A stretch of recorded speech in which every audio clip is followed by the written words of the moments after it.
Fíjense que como parte de las actividades del nuevo titular de la Secretaría de Seguridad Pública, diariamente los capitalinos tendremos reportes de las medidas implementadas para combatir la violencia. Aquí la información completa, vamos a ver.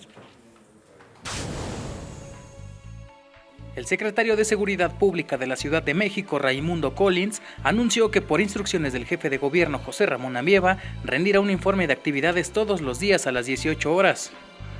Dentro de las operaciones que estamos haciendo, porque la ciudadanía está teniendo quejas con respecto a la violencia que se está llevando en motocicletas, estamos haciendo revisiones a motocicletas y en las últimas horas remitimos 227 motocicletas al corralón que no pudieron demostrar la papelería y que en algunos casos podrían estar vinculadas a delitos.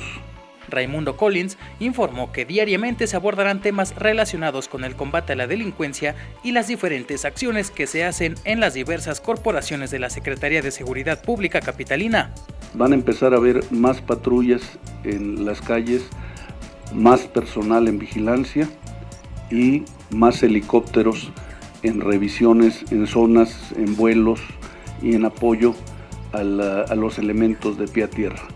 Mañana empezamos una nueva operación de patrullaje. Destacó que aumentará el número de patrullas que vigilen la Ciudad de México.